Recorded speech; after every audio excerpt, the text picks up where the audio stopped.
కానీ నేను అడుగుతున్నాను, ఆయనకి కొంచెం గుచ్చి అడిగేటప్పటికి కోపం వచ్చినట్టుంది. నేనేం అడిగాను సార్, ఆయన ఏమంటాడంటే నేను ముందుగానే ఒక 170 ఫోటోలు, కొన్ని బోల్డ్ కాల్ రికార్డ్స్ ఇవన్నీ విన్న తర్వాత ఈ అమ్మాయికి క్లియర్ కట్గా అన్యాయం జరిగిందని నేను భావించి నేను ముందుకు వచ్చాను. అవును, ఆ సోదరికి న్యాయం చేద్దామని అన్నాడు. ఏ సోదరి పేరు ఏం చెప్పారు? లావణ్య చౌదరి అని చెప్పాడు. ఆవిడ పేరు లావణ్య చౌదరే కాదు, మరి చౌదరి ఎక్కడి నుంచి వచ్చింది అన్నాను. మరి ఇన్ని ఆధారాలు ఇన్ని తీసుకున్నారు కదా, ఆవిడ ఆధార్ కార్డు పాన్ కార్డు తీసుకోలేదా సార్? అది చూస్తే పేరు తెలుస్తుంది కదా సార్. సడన్గా ఆవిడ పేరు మార్చేసి లావణ్య చౌదరి అని ఎందుకు చెప్పారు సార్ అని నేను ఒకచోట ప్రశ్నించాను. అది బాగా గుచ్చుకుంది. ఎందుకు ఈ క్యాస్ట్ పాలిటిక్స్ చేస్తున్నారు? ఎక్కడైనా మీడియాలో సపోర్ట్ దొరుకుతుందనా, లేకపోతే ఇంకా ఎక్కడైనా ఏంటి? ఆ పేరే కాదు, నేను మాయా చౌదరి అనే పేరే కాదా అమ్మాయిది, మీరు చౌదరి అని చెప్పడానికి కారణం ఏంటి అని కూడా నేను అడిగాను. ఇలా ఏదైనా సరే ఇప్పుడు దాంట్లో పొలిటిసైజింగ్ లేకపోతే మ్యాటర్ డైవర్టింగ్ అనేది ఉంటే నేను క్యాచ్ చేసి గట్టిగా గుచ్చుతున్నాను అక్కడ. ఓకే, అది వాళ్ళకి నొప్పిస్తుంది. అది బూతుల రూపంలో పడి సమాధానం చెప్పాలి. చెప్పకపోగా ఇలా బూతులు తిట్టి అంటే ఎప్పుడైతే నీ దగ్గర సమాధానం ఉండదో ఇలా అరుస్తారు. Okay, simple. ఓడిపోయిన వాళ్ళే అరుస్తారు. ఒక హాఫ్ అన్ అవర్ నుంచి నేను మీతో మాట్లాడుతున్నా, బట్ ఇప్పటికీ నేను కన్విన్స్ కాలేకపోతున్నా శేఖర్ భాషా గారు ఆన్ హిజ్ ఓన్ ఈ విషయాన్ని టేకప్ చేశారని.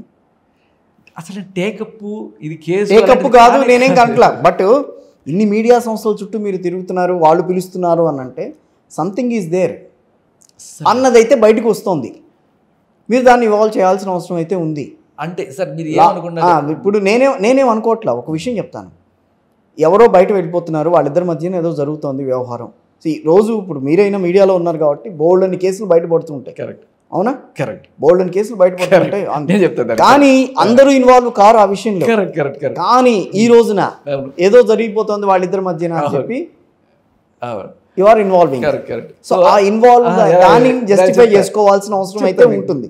ఇవాళ కాకపోయినా రేపైనా శేఖర్ భాష జస్టిఫై చేసుకోవాలి. వినండి, ఎదురు కొట్టుకుంటున్నారు రోడ్లో, అందరూ ఎక్కడెక్కడి నుంచో చూస్తున్నారు, నేను కొంచెం పక్కనే పోతున్నాను. భయ రా చూడు ఇది అంటే నీ తప్పు ఎవరు చెప్పు వెళ్ళదంటే నన్ను అలా ఇన్వాల్వ్ చేశారు తీసుకొచ్చి. వీడు ఫస్ట్ నుంచి ఉన్నాడు కాబట్టి వీడికి అంతా తెలుసు, రా వాళ్ళిద్దరు ఎవరు తప్పు అని చెప్పి ఇంకోటి పిలిచి అడిగాడు. తర్వాత ఇంకోటి పిలిచి అవును ఎవరికి తప్పని. ఇదే జరుగుతుంది తప్ప నేనేదో నా మానాన్ని తీసుకొచ్చి పెదరాయిని చేసి నన్ను ఇది చేశారు. మీరు పెదరాయిడి అయ్యారు ఇక్కడ, అంతే చేశారు, అయ్యారు కాదు చేశారు. ఓకే, కాకపోతే కొన్ని సోషల్ రెస్పాన్సిబిలిటీస్ నాకు. ఇప్పుడు ఈ అమ్మాయి ఉంది సార్, ప్రీతి అనే అమ్మాయి. ఆ అమ్మాయి చెప్పిన తర్వాత నేను ముందు వెనక ఆలోచించాల, క్లియర్ కట్గా ఆ అమ్మాయి అన్నయ్య ఇంత. ఇప్పుడు మీకు థ్రెటన్ ఏం రాలా అటు పక్కన వాళ్ళ లాయర్ దగ్గర నుంచి కానీ వాళ్ళ ఫ్యామిలీ వైపు నుంచి కానీ? ఉన్నాయి సార్, అంటే వాళ్ళ ఫ్యామిలీ సైడ్ నుంచి ఏం లేదు. బట్ అమ్మాయి సర్కిల్ ట్రాకింగ్ చేయడము, అమ్మాయి సర్కిల్ తీయడము, లొకేషన్స్ తీయడము, మా క్లోజ్డ్ వన్స్ వాళ్ళు వీళ్ళు ఎవరెవరికి వెళ్ళడము, అక్కడ వీడి వెనకాల ఏమన్నా లొసుగులు ఉన్నాయా తీయాలి అని చెప్పి ఇట్లా.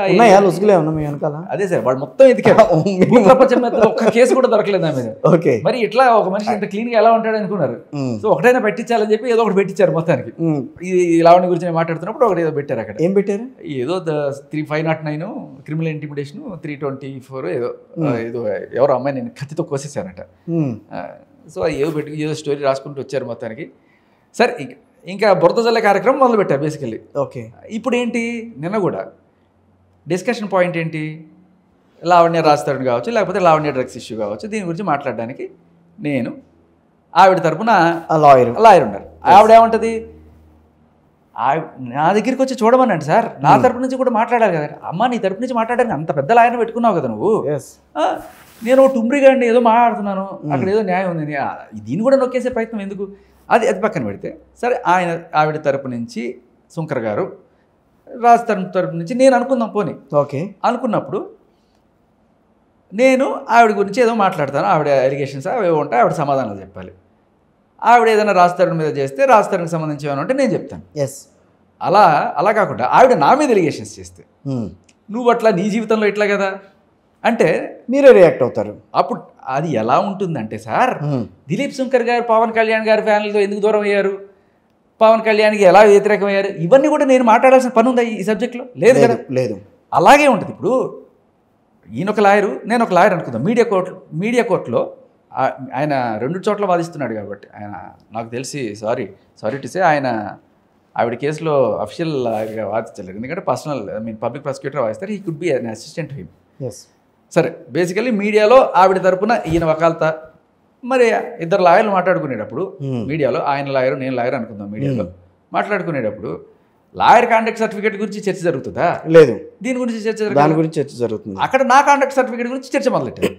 ఇది ఎలా ఉంటుందంటే, నేను దిలీప్ శంకర్ గారి పవన్ కళ్యాణ్ ఎఫ్ఐఆర్ గురించి మాట్లాడితే ఎలా ఉంటుందో అలా ఉంటుంది అనేటప్పుడు గట్టిగా గుచ్చుకుంది ఆయనకి. ఇంకా బూతులు దానికి మొదలుపెట్టారు. అదే అంటున్నాను, మీరు చేస్తే శృంగారం, అవతల వాళ్ళు చేస్తే కాదు కదా, అది పాయింట్. సో ఇంకా కొన్నాళ్ల పాటు దీన్ని మీడియా అయితే గమనించాల్సిన అవసరం ఉంది. అసలు ఇక్కడ ఏంటి, నేను మీడియాని రిక్వెస్ట్ చేసుకునేది ఒకటే సార్, ఈ చిల్లర పంచాయతీలు వద్దు. ఓకే, ఈ తిట్టుకోవడాలు, బూతులు తిట్టుకోవడాలు, లేకపోతే బట్టలు దించుకోవడాలు, అరుచుకోవడాలు, చెప్పుతో కొట్టుకోవడాలు, ఇవన్నీ కూడా వద్దు. మీరు బయటికి రావడం మానేసేయండి పోనీ. నేను అదే అంటున్నాను, డిబేట్లు వద్దు అంటున్నాను. డిబేట్లు వద్దు, ఓకే, పాయింట్ ఉంది, నేను తీసుకొచ్చి ముందు పెడతా, చూడండి. అలాగే ముందు పెట్టారు కదా 2-3 ఛానల్స్కి వెళ్ళి. ఇప్పుడు నిన్న కూడా జరిగింది అదే కదా. అవును, పెడతానంటే కుదరట్లేదుగా అక్కడ సిచ్యువేషన్ అది. అందుకనే వేరే చోట పెట్టాల్సిన పరిస్థితి వచ్చింది. అదే నేను చెప్తున్నా, మీకు ఇలాంటి చిల్లర పంచాయతీలు కావాలా, నిజం కావాలా? నేను అడిగేది అదే, సింపుల్. లీగల్గా ఎదుర్కొంటారా, లేకపోతే ఏ జరిగితే జరుగుతుంది సార్. దానికేమి నేనేమి దొంగతనాల్లో రౌడీజం చేసి జైలుకి పోతే బాధపడాలి, కానీ ఇట్లా మంచి పని కోసం వెళ్తూ నాకు దాంట్లో. కానీ మీ ఇమేజ్కి దెబ్బ తగులుతుందేమో, ఏం లేదా?